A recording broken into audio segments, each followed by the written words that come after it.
CM Chandrababu Naidu అధ్యక్షతన రాష్ట్ర cabinet భేటీ ప్రారంభమైంది. వెలగపూడి సచివాలయంలో సమావేశమయ్యారు. అమరావతి రాజధాని ప్రాంతంలో నిలిచిపోయిన పలు నిర్మాణ పనులకు సంబంధించి పరిపాలనా అనుమతుల మంజూరుపై చర్చించారు.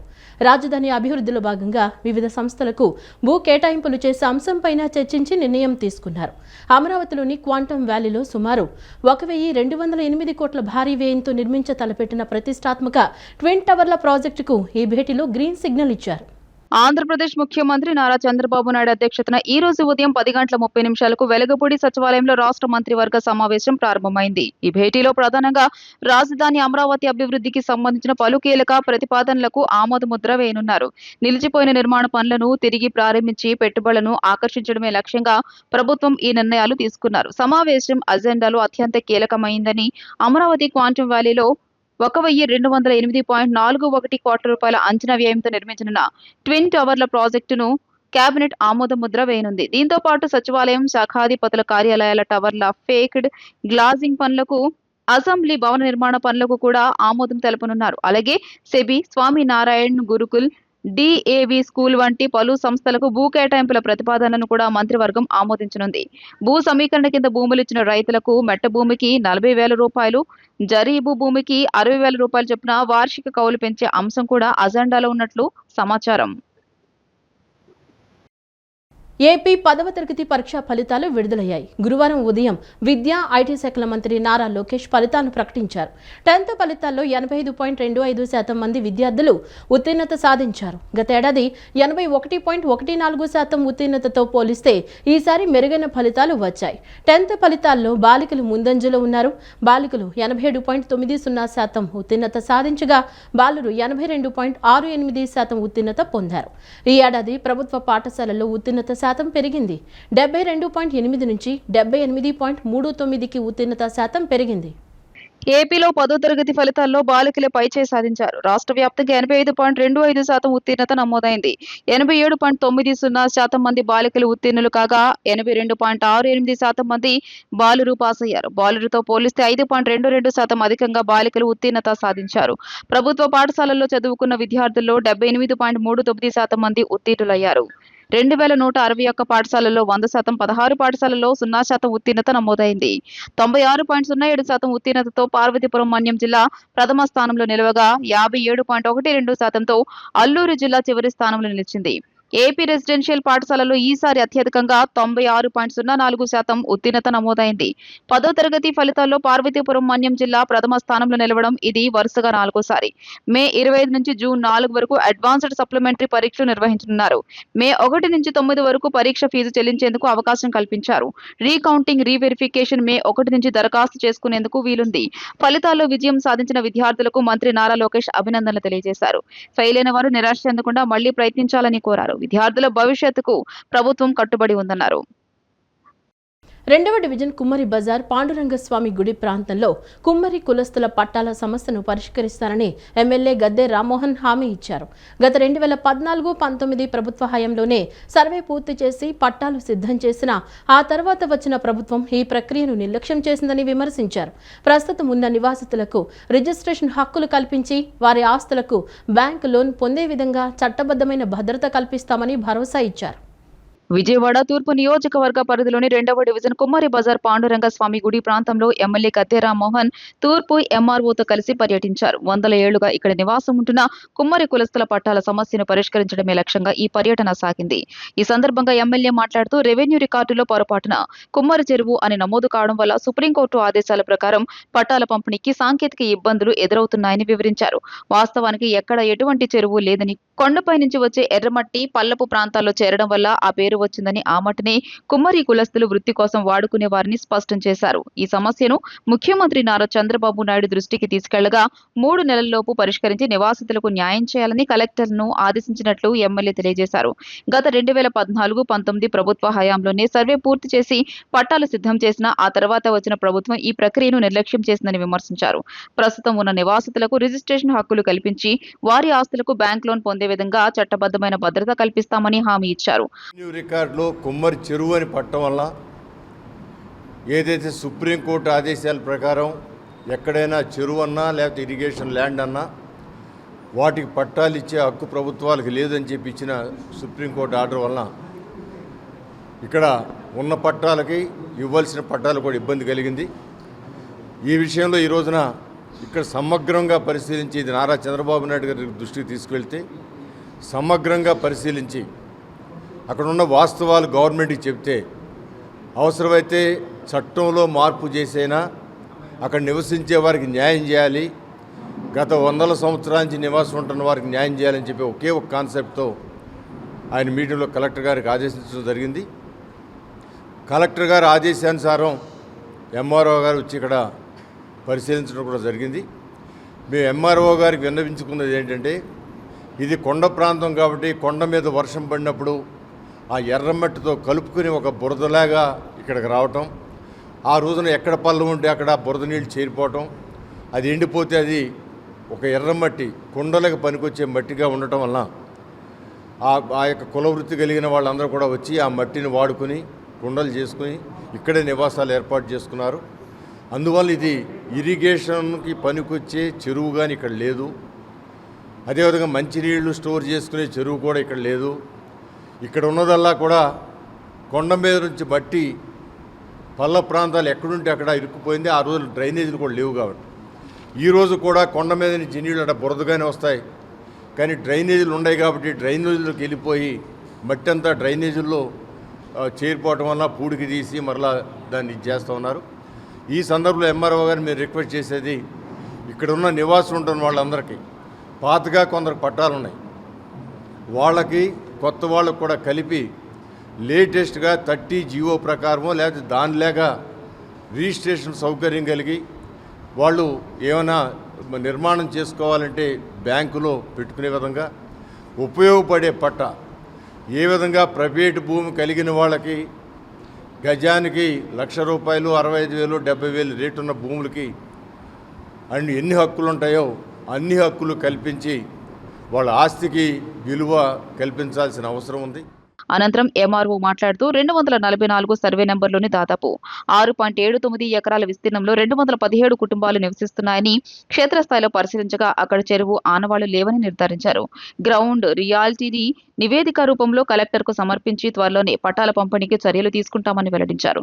దశాబ్దాలుగా పట్టాల కోసం ఎదురు చూస్తున్న తమకు కూటమి ప్రభుత్వం న్యాయం చేస్తుందని స్థానికులు ఈ సందర్భంగా హర్షం వ్యక్తం చేశారు. సుమారుగా 217 మంది ఇక్కడ నివాసం ఉండటం జరుగుతుంది. ఇది 6 ఎకరాల 79 సెంట్ల దాకా ఉందండి. ఇది మా రికార్డులో కుమ్మరి చెరువు అని ఉంది. ఈరోజు ఎమ్మెల్యే గారితో వచ్చి పరిశీలించిన మీదట ఇక్కడ ఎటువంటి చెరువు కానీ అట్లాంటివి లేదు, మొత్తం కంప్లీట్గా హౌసెస్ ఉండటం జరిగింది. ఇక్కడ పెద్దలను కూడా విచారించగా వాళ్ళందరూ కూడా చెప్పడం ఏంటంటే సుమారుగా 100 సంవత్సరాల నుంచి వాళ్ళంతా ఇల్లు కట్టుకుని నివాసం ఉంటున్నారు. కాబట్టి దీనికి సంబంధించి మనకి కలెక్టర్ గారు కూడా దీన్ని పరిశీలించమని చెప్పడం జరిగింది. మేము ఏదైతే గ్రౌండ్ రియాలిటీ ఉందో దాన్ని మనం ప్రభుత్వం దృష్టికి తీసుకెళ్ళి వీరందరికీ కూడా న్యాయం చేసేటట్టుగా. ఈ పట్టాలు అనేటటువంటి సమస్య మేము చిన్నపిల్లలప్పుడు కానీ మా తల్లిదండ్రులప్పుడు కూడా ఈ పట్టాలు అనేటటువంటి సమస్య మా వాళ్ళకి ఎవరికి రాలేదు. అటు ఇలువలు ఆ రోజు తెలవదు. ఈ రోజున ఏదన్నా ఇల్లు కట్టుకోవాలి అని ఏ బ్యాంకీ కన్నా వెళ్ళి మేము పట్టా పెట్టుకొని మాకు లోన్ ఇవ్వండి అంటే మీరు కమ్యూనిటీ తెచ్చుకోండి మీకు లోన్ ఇవ్వమని చెప్పి ప్రతి వాళ్ళు అనటంతో 10-15 సంవత్సరాల మించే దీని ఇలువ తెలిసి మేము పట్టాల గురించి పోరాడుతున్నాం. దానికి పాపం గద్దె రామ్మోహన్ రావు గారు అంతకుముందు గవర్నమెంట్లో కూడా ఆయన ఎంతో సహాయం చేశారు. కానీ లాస్ట్ ఫైనల్లో పాపం ఏదో అది ఆగిపోయింది. ఆ వ్యాపది కాగితం కూడా ఉంది. మా యందు దయ ఉంచి గవర్నమెంట్ వారు, ముఖ్యమంత్రి గారు, గద్దె రామ్మోహన్ రావు గారు, కూటమి ప్రభుత్వం వారు అందరూ కూడా మీరు మా యందు దయ ఉంచి మాకందరికీ పట్టాలు ఇస్తే పిల్ల తనంతరం కూడా మీ యందు మేము రుణపడి. విదేశాల్లో నిషేధించిన ప్రమాదకరమైన మందులు, చిన్నపిల్లల టానిక్లు మన రాష్ట్రంలో యథేచ్ఛగా అమ్ముడవుతున్నాయని సిపిఐ రాష్ట్ర కార్యదర్శి జి ఈశ్వరయ్య మండిపడ్డారు. మెడికల్ షాపుల్లో కేవలం అర్హత కలిగిన ఫార్మసిస్టులనే నియమించేలా చర్యలు తీసుకోవాలని కోరారు. ప్రజారోగ్యంతో చెలగాటమాడుతున్న మెడికల్ మాఫియాపై కఠిన చర్యలు తీసుకోకపోతే ఆందోళనను మరింత ఉధృతం చేస్తామని హెచ్చరించారు. రాష్ట్రంలో విచ్చలవిడిగా సాగుతున్న మెడికల్ మాఫియాను డ్రగ్ కంట్రోల్ అధికారుల నిర్లక్ష్యాన్ని నిరసిస్తూ అఖిల భారత యువజన సమాఖ్య ఆధ్వర్యంలో రాష్ట్ర వ్యాప్త ఆందోళన చేపట్టారు. ఇందులో భాగంగా విజయవాడలోని డ్రగ్ కంట్రోల్ కార్యాలయం వద్ద నిర్వహించిన ధర్నాలో సిపిఐ రాష్ట్ర కార్యదర్శి జి ఈశ్వరయ్య, ఏఐవైఎఫ్ నాయకులు లంక గోవిందరాజులు పాల్గొన్నారు. ఈ సందర్భంగా వారు మాట్లాడుతూ విదేశాల్లో నిషేధించిన ప్రమాదకరమైన మందులు, చిన్నపిల్లల టానిక్లు మన రాష్ట్రంలో యథేచ్ఛగా అమ్ముడవుతున్నాయని మండిపడ్డారు. డ్రగ్ కంట్రోల్ అధికారులు నెలవారీ మామూళ్ల మత్తులో మునిగిపోయి ప్రజారోగ్యాన్ని గాలికొదిలేశారని ధ్వజమెత్తారు. రాష్ట్రంలోని సుమారు 43,000 మెడికల్ షాపుల్లో 25,000కు పైగా షాపుల్లో అర్హత కలిగిన ఫార్మసిస్టులు లేరని, ఇది అత్యంత ప్రమాదకరమని ఈశ్వరయ్య ఆందోళన వ్యక్తం చేశారు. మధ్యప్రదేశ్ వంటి రాష్ట్రాల నుండి తక్కువ ధరకు నాసి రకం మందులను తెచ్చి ఇక్కడ భారీ ధరలకు విక్రయిస్తున్నారని, ఎక్స్పైరీ అయిపోయిన మందులను రీఫిల్ చేసి మరీ మార్కెట్లోకి వదులుతున్నారని ఆరోపించారు. కార్పొరేట్ ఆసుపత్రులు సైతం ఇన్సూరెన్స్ పేరుతో రోగులను అనవసరంగా ఎక్కువ రోజులు ఉంచుకుంటూ దోపిడీకి పాల్పడుతున్నాయని విమర్శించారు. కార్పొరేట్ ఆసుపత్రులు సైతం ఇన్సూరెన్స్ పేరుతో రోగులను అనవసరంగా ఎక్కువ రోజులు ఉంచుకుంటూ దోపిడీకి పాల్పడుతున్నాయని విమర్శించారు. వెంటనే రాష్ట్ర ప్రభుత్వం, ముఖ్యమంత్రి చంద్రబాబు నాయుడు, ఆరోగ్య శాఖ మంత్రి సత్యకుమార్ స్పందించి డ్రగ్ కంట్రోల్ విభాగంలో తనిఖీలు ముమ్మరం చేయాలని డిమాండ్ చేశారు. నాణ్యత లేని మందులను నిషేధించాలని, మెడికల్ షాపుల్లో కేవలం అర్హత కలిగిన ఫార్మసిస్టులను నియమించేలా చర్యలు తీసుకోవాలని కోరారు. ప్రజారోగ్యంతో చెలగాటమాడుతున్న మెడికల్ మాఫియాపై కఠిన చర్య తీసుకోకపోతే ఆందోళనను ఉధృతం చేస్తామని హెచ్చరించారు. మెడికల్ షాపుల్లో కనీస అర్హత కలిగినటువంటి బి ఫార్మసీ కానీ, డి ఫార్మసీ కానీ, ఎం ఫార్మసీ కానీ చదివినటువంటి నిరుద్యోగ యువత బయట ఉంటే అలాంటి వాళ్ళు మెడికల్ షాపుల్లో పనిచేస్తే ఏ డాక్టర్ ఏ ప్రిస్క్రిప్షన్ రాయించాడో దానికి అనుగుణంగా మెడిసిన్స్ ఇస్తారు. అలా కాకుండా ఒక్కొక్క మెడికల్ షాపులో 2 రకాల సర్టిఫికెట్ పెట్టి ప్రజలను ఒకవైపున మోసం చేస్తూ అర్హత లేనటువంటి వాళ్ళు మెడికల్ షాపుల్లో పనిచేస్తున్నటువంటిది ఈ రాష్ట్రంలో పెద్ద ఎత్తున కొనసాగుతుంది. దాదాపు 43,000 పైచిలకు మెడికల్ షాపులు ఈ రాష్ట్రంలో కొనసాగుతూ ఉంటే అందులో 25,000 మెడికల్ షాపుల్లో అర్హత కలిగినటువంటి ఫార్మసిస్టులు లేరంటే ఈ ఫార్మసిస్టులు కానీ, డ్రగ్గిస్టులు కానీ, కెమిస్టులు కానీ ముగ్గురు కలిసి ప్రజారోగ్యాన్ని ఎంత పెద్ద ఎత్తున పాడు చేస్తున్నారో దీన్ని బట్టి మనకు అర్థమవుతుంది. కాబట్టి రాష్ట్ర ముఖ్యమంత్రి చంద్రబాబు నాయుడు గారికి, అదేవిధంగా వైద్య ఆరోగ్య శాఖ మంత్రి సత్యకుమార్ గారికి అనేక దశల్లో విజ్ఞప్తి చేసి రాష్ట్రంలో నరసరావుపేట కానీ, కాకినాడ కానీ, విశాఖపట్నం కానీ, కడప కానీ ఇతరేతర ప్రాంతాల్లో ఈ బోగస్ మెడిసిన్స్ను అక్కడ డంప్ చేసి పెద్ద ఎత్తున అమ్ముతూ ఉన్నారు. ఒకటే మందును పోలినటువంటి సబ్స్టాండర్డ్స్ మందులను ఈ రాష్ట్రంలో విచ్చలవిడిగా ప్రజారోగ్యం పైన దాడి చేస్తున్నాయని చెప్పి నాణ్యతా ప్రమాణాలు లేనటువంటి మెడిసిన్స్ను, సబ్స్టాండర్డ్ మెడిసిన్స్ను నిషేధించాలి. ఇతర దేశాల్లో నిషేధించిన మందులను అమ్మకానికి గురి కాకుండా చూడాలి.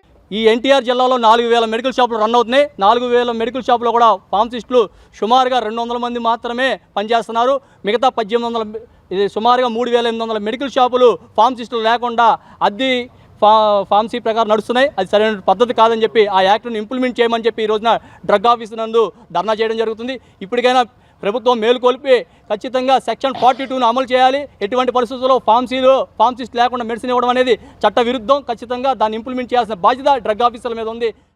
ఆంధ్రప్రదేశ్ పశుసంవర్ధక శాఖ మంత్రి కింజారపు అచ్చెన్నాయుడు పశుసంవర్ధక రంగాన్ని ఆధునీకరించే లక్ష్యంతో పశుసంవర్ధక మార్గదర్శిని అనే ఈ మ్యాగజైన్ను ప్రారంభించారు. యువత పశుసంవర్ధక రంగంలో ఉన్న అపారమైన అవకాశాలను అందిపుచ్చుకోవాలని మంత్రి పిలుపునిచ్చారు. ముఖ్యంగా పాడి పశువులు, కోళ్లు, పందుల పెంపకాన్ని వాణిజ్యపరంగా చేపట్టి ఎదగాలని ఆయన సూచించారు.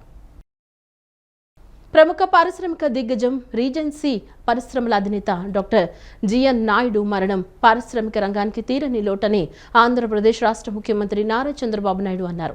జిఎన్ నాయుడు మృతిపై ముఖ్యమంత్రి సంతాపం తెలిపారు. గురువారం ఆయన మాట్లాడుతూ జిఎన్ నాయుడు 1983లో యానాంలో సిరామిక్స్ పరిశ్రమ స్థాపించారు. పరిశ్రమ ద్వారా అనేక మందికి ఉద్యోగ ఉపాధి అవకాశాలు కల్పించారు. ఏపీ పారిశ్రామిక అభివృద్ధికి జిఎన్ నాయుడు చేసిన సేవలు గొప్పవి. నాయుడు కుటుంబ సభ్యులకు నా ప్రగాఢ సానుభూతి తెలియజేస్తున్నానని అన్నారు. కాగా కొంతకాలం అనారోగ్యంతో బాధపడుతున్న జిఎన్ నాయుడు హైదరాబాద్లోని ఓ ప్రైవేట్ ఆసుపత్రిలో చికిత్స పొందుతూ బుధవారం ఉదయం తుది శ్వాస విడిచారు. సముద్ర సంపద ఎగుమతుల ద్వారా వచ్చే లాభాల్లో కొంత భాగాన్ని యాక్సెస్ అండ్ బెనిఫిట్ షేరింగ్ విధానం ద్వారా స్థానిక మత్స్యకారులకు అందించనున్నట్లు రాష్ట్ర జీవ వైవిధ్య మండలి చైర్మన్ నీలయ్యపాలెం విజయ్ కుమార్ తెలిపారు. ఎగుమతిదారుల టర్నోవర్పై 0.2% నుంచి 0.6% వరకు రుసుము వసూలు చేసి ఆ నిధులను మత్స్యకారుల సంక్షేమానికి వినియోగిస్తామని ఆయన వివరించారు. విజయవాడలో నిర్వహించిన జీవ వైవిధ్య కార్యశాలలో రాష్ట్ర జీవ వైవిధ్య మండలి చైర్మన్ నేలాయిపాలెం విజయ్ కుమార్ కీలక విషయాలు వెల్లడించారు. సముద్ర సంపద ఎగుమతుల ద్వారా వచ్చే లాభాల్లో కొంత భాగాన్ని యాక్సెస్ అండ్ బెనిఫిట్ షేరింగ్ విధానం ద్వారా స్థానిక మత్స్యకారులకు అందించనున్నట్లు ఆయన తెలియజేశారు. దేశవ్యాప్తంగా పంపిణీ చేసిన 145 కోట్ల రూపాయల ఏబిఎస్ నిధుల్లో ఆంధ్రప్రదేశ్ వాటా 97 కోట్ల రూపాయలు ఉండడం విశేషమని పేర్కొన్నారు. ఎగుమతిదారుల టర్నోవర్పై 0.2% నుంచి 0.6% వరకు రుసుము వసూలు చేసి ఆ నిధులను మత్స్యకారుల సంక్షేమానికి వినియోగిస్తామని ఆయన వివరించారు. ఇదే సమావేశంలో జాతీయ జీవ వైవిధ్య అథారిటీ చైర్మన్ వీరేంద్ర తివారీ మాట్లాడుతూ 2025లో ఆక్వాటిక్ జెనెటిక్ ఎక్స్పర్ట్ కమిటీని ఏర్పాటు చేసి దేశవ్యాప్త చేపల జాతుల జాబితాను సిద్ధం చేస్తామన్నారు. మత్స్యశాఖ కమిషనర్ రామశంకర్ నాయక్ భారీ ట్రాలర్ల వేటను అరికట్టేందుకు నిఘా కమిటీలను ఏర్పాటు చేస్తున్నట్లుగా తెలపగా పీసీబీ చైర్మన్ పి కృష్ణయ్య సముద్ర కాలుష్యాన్ని నియంత్రించాల్సిన అవసరాన్ని నొక్కి చెప్పారు. కొల్లేరు సరస్సు పరిరక్షణతో పాటు స్థానికుల జీవనోపాధిని కాపాడుతానని అధికారులు స్పష్టం చేశారు. బయోడైవర్సిటీ యాక్ట్లో there is something called as ABSN, అంటే యాక్సెస్ బెనిఫిట్ షేరింగ్ అని. ఈ యాక్సెస్ బెనిఫిట్ షేరింగ్ అనే ఇది ఉద్దేశం ఏంటి? ఇది పార్లమెంట్ చేత ఆమోదించబడిన యాక్ట్ ఇది. దీని ఉద్దేశం ఏంటి అంటే ఎవరైతే ఈ బయోరిసోర్సెస్ ఏదో ఎందుకు మనకు బాగా తెలిసిన ఎర్రచందనం గురించి మాట్లాడుకుంటాం, ఎందుకని అది అందరికి బాగా తెలుసు కాబట్టి. సో ఈ ఎర్రచందనం స్మగ్లింగ్లో మన దాని పుష్పాలు లాంటి వాళ్ళు స్మగుల్ చేసి పోలీసులకు దొరికి అవి అంతర్జాతీయంగా వేలం వేసేది ఒక పార్ట్ అయితే, చాలామంది రైతులు కూడా సంవత్సరాల తరబడి కొన్ని వందల మంది రైతులు రాయలసీమ ఏరియాలో శేషాచలం కొండలో వాళ్ళ ఊర్లలో ఈ చెట్లన్నీ దాన్ని పండిస్తున్నారు. అంటే ఈ చెట్లు అంతరించిపోకుండా వాళ్ళ యొక్క వంతు సహాయం చేస్తున్నారు. సో ఇట్లా ఫిషరీస్ కావచ్చు, ఎర్రచందనం కావచ్చు, ఇంకా ఒక మాట చెప్పాలంటే మనిషి తప్ప మిగతా అంతా బయోడైవర్సిటీ కిందకే వస్తుంది, జీవ వైద్యం దాని కిందకే వస్తుంది. ప్రతి ప్రాణి ఇంకొక ప్రాణి మీద ఆధారపడి ఉంటారు అనే సూత్రం కింద బయోడైవర్సిటీ దాన్ని పనిచేస్తుంది. సో మానవాళికి ఈ బయోడైవర్సిటీ లేనిదే అసలు ప్రపంచంలో లైఫ్ లేదు, ఎక్సెప్ట్ హ్యూమన్ బీయింగ్స్. మనం తప్ప మిగతా ఎవ్రీథింగ్, ఒక యానిమల్ ఇంకొక యానిమల్ మీద, ఒక పక్షి ఇంకో పక్షి మీద, ఒక జాతి ఇంకో జాతి మీద. సో ఇట్లా ప్రతి ఒక్క దాని ఏమంటారు లైఫ్ ఇంకొక లైఫ్ మీద వాడి యొక్క మనుగడ కోసం ఆధారపడుతుంది. అంతర్జాతీయ స్థాయిలో నగోయా ప్రోటోకాల్ కావచ్చు, రకరకాల ప్రోటోకాల్స్ ద్వారా ఏర్పడిన చట్టాలు ఏం చెప్తున్నాయంటే the people who are conserving the bioresource should be suitably rewarded. అంటే ఎవరైతే బయోడైవర్సిటీని కాపాడుతున్నారో, జీవ వైవిధ్యాన్ని కాపాడుతున్నారో వాళ్ళకు కూడా దీంట్లో పాత్ర కల్పించాలి. తీవ్ర గుండె సమస్యతో బాధపడుతున్న బాలసదనం చిన్నారి శ్రీరామ జెర్సీకి ప్రభుత్వం 9.80 లక్షల ఆర్థిక సాయం అందించి మణిపాల్ ఆసుపత్రిలో విజయవంతంగా శస్త్రచికిత్స చేయించింది. చిన్నారి ప్రాణాలను కాపాడేందుకు తక్షణమే స్పందించిన ముఖ్యమంత్రి చంద్రబాబు నాయుడుకు బాలల హక్కుల కమిషన్ చైర్మన్ వేటుకూరి సూర్యనారాయణరాజు కృతజ్ఞతలు తెలిపారు. యాచకత్వం నుంచి రక్షించబడి రాజమహేంద్రవరం బాల సదనంలో ఆశ్రయం పొందుతున్న 10 ఏళ్ల చిన్నారి శ్రీరామ జెర్సీకి రాష్ట్ర ప్రభుత్వం అండగా నిలిచింది. తీవ్రమైన గుండె సమస్యతో ప్రాణాపాయ స్థితిలో ఉన్న ఆ బాలుడికి అమరావతిలోని మణిపాల్ ఆసుపత్రిలో అత్యవసర శస్త్రచికిత్స విజయవంతంగా పూర్తయింది. ఈ ఆపరేషన్ కోసం ముఖ్యమంత్రి సహాయ నిధి నుంచి 4 లక్షల రూపాయలు, ఆరోగ్యశ్రీ పథకం ద్వారా 5.80 లక్షల రూపాయల ఆర్థిక సహాయాన్ని ప్రభుత్వం తక్షణమే మంజూరు చేసింది. ఈ సందర్భంగా రాష్ట్ర బాలల హక్కుల పరిరక్షణ commission chairman Vetukuri AVS Suryanarayana Raju ముఖ్యమంత్రి చంద్రబాబు నాయుడుకు కృతజ్ఞతలు తెలియజేశారు. బుధవారం కమిషన్ సభ్యులు డి శ్రీనివాస్ మూర్తి, ఎంజీ పద్మలత, కార్యదర్శి ఉమాదేవితో కలిసి ఆయన ఆసుపత్రిలో కోలుకుంటున్న చిన్నారిని పరామర్శించారు. గతంలో కడప నుంచి వచ్చిన తల్లితో కలిసి భిక్షాటన చేస్తున్న ఈ బాలుడిని కమిషన్ రెస్క్యూ చేసి బాల సదనంలో చేర్పించింది. ప్రభుత్వ సంరక్షణలో ఉన్న పిల్లల ఆరోగ్యం, భద్రతకు తమ ప్రభుత్వం ఎల్లప్పుడూ ప్రాధాన్యత ఇస్తుందని ఈ సందర్భంగా ఆయన స్పష్టం చేశారు. విజయవాడ దుర్గాపురంలోని ఘంటసాల సంగీత కళాశాలలో ప్రపంచ నాట్య దినోత్సవ వేడుకలు ఘనంగా జరిగాయి. అమరావతి శాస్త్రీయ నాట్యాచారుల సంఘం ఆధ్వర్యంలో రాష్ట్ర భాషా సాంస్కృతిక శాఖ సహకారంతో నిర్వహించిన ఈ కార్యక్రమానికి సెంట్రల్ ఎమ్మెల్యే, ప్రభుత్వ విప్ బోండా ఉమామహేశ్వరరావు ముఖ్య అతిథిగా హాజరయ్యారు. కళలను గౌరవించే చోట సుఖ సంతోషాలు ఉంటాయని, సంప్రదాయ కళలను కాపాడేందుకు విద్యార్థులు, తల్లిదండ్రులు కృషి చేయడం అభినందనీయమని ఆయన పేర్కొన్నారు. కూటమి ప్రభుత్వం సంస్కృతి, కళల పరిరక్షణకు కట్టుబడి ఉందని స్పష్టం చేశారు. ఈ సందర్భంగా పలువురు నాట్య గురువులను సత్కరించగా విద్యార్థుల నృత్య ప్రదర్శనలు ప్రేక్షకులను ఆకట్టుకున్నాయి. ఎంతో ఆ తల్లికి ఇంట్రెస్ట్ ఉంటేనే కానీ ఆ పిల్లలు అవన్నీ నేర్చుకోలేరు.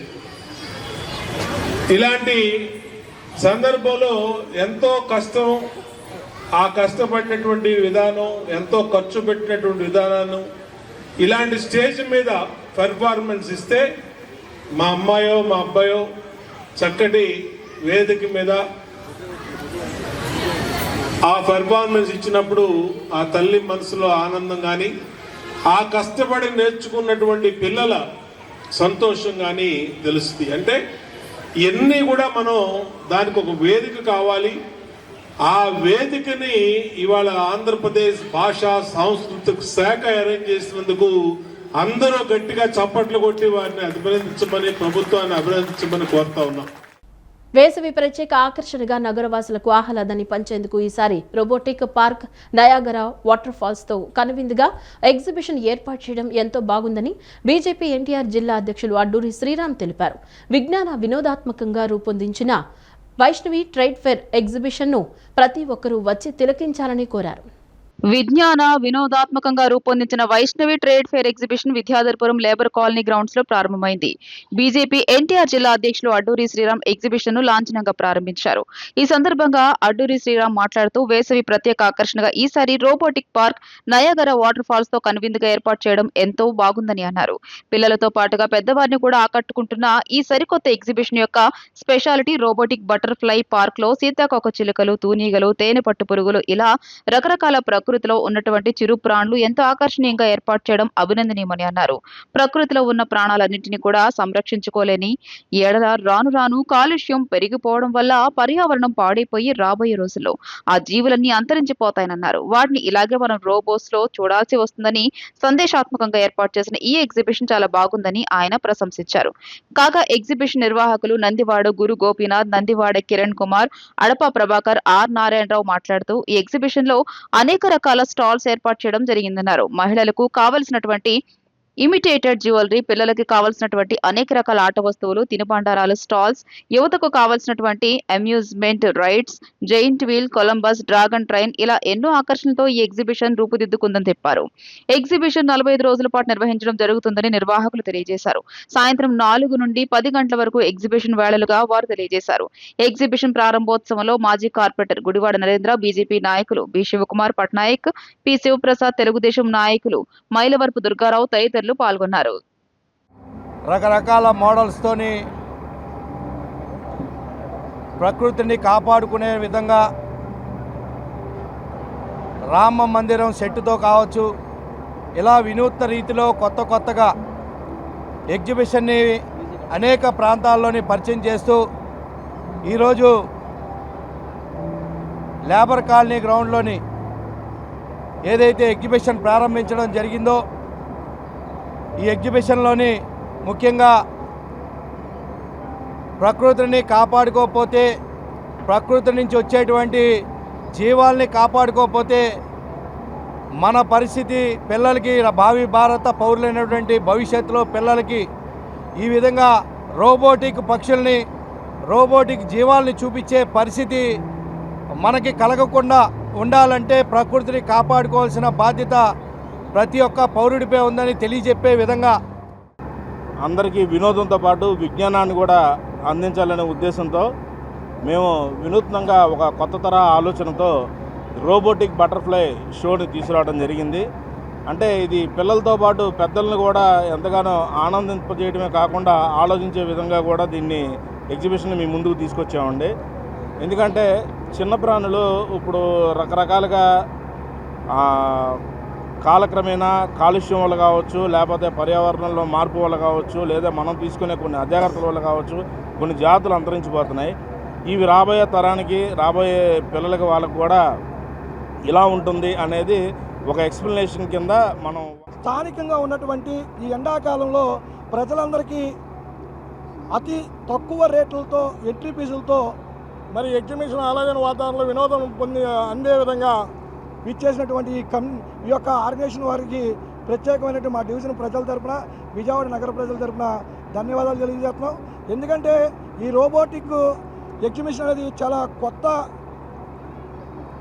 కొత్త విధానంగా కనబడుతుంది. ఈరోజు మేమందరం కూడా మరి స్థానిక ఎన్టీఆర్ జిల్లా అధ్యక్షులు వారందరూ కూడా మేమందరూ కూడా పర్యవేక్షించాం. దాంట్లో కూడా చూస్తే కొంచెం వినోదమైనటువంటి విధానం కనబడింది. అందరూ ఆనందంగా సాయంత్రం పూట ఎంజాయ్ చేసే విధంగా చక్కటి ఎగ్జిబిషన్ ఏర్పాటు చేశారు. దీన్ని ప్రజలందరూ ఉపయోగించుకొని ఈ యొక్క ఎగ్జిబిషన్లో పిల్లలకి ఈ రోబోటిక్ బర్డ్స్ చాలా చక్కగా ఏర్పాటు చేశారు. ఆ యొక్క సెన్సార్తో చాలా ఖర్చుతో ఏర్పాటు చేసినటువంటి కార్యక్రమం చాలా తక్కువ రేటుతో మనం చూడడానికి ఏర్పాటు చేయడం, స్టాల్స్ ఏర్పాటు చేయడం, అలాగే పిల్లల కోసం అని చెప్పి అనేక రైడ్స్ ఏర్పాటు చేయడం జరిగింది. ఈ వేసవి కాలంలో ప్రతి కుటుంబం కూడా సాయంత్రం పూట చక్కగా సేద తీరడానికి ఈ ఎగ్జిబిషన్ ఎంతో ఉపయోగపడుతుందని తెలియజేస్తున్నాం. అలాగే ఈ ఎగ్జిబిషన్ నిర్వాహకులు కూడా మంచి భద్రతా ఏర్పాటు చేసి ప్రజలకు అందుబాటు ధరల్లో టికెట్ పెట్టడం జరిగింది. ఈ ఎగ్జిబిషన్ని ప్రజలందరూ కూడా ఉపయోగించుకుంటారు. అలాగే ఈ వార్తలు ఇంతటితో సమాప్తం. నమస్కారం.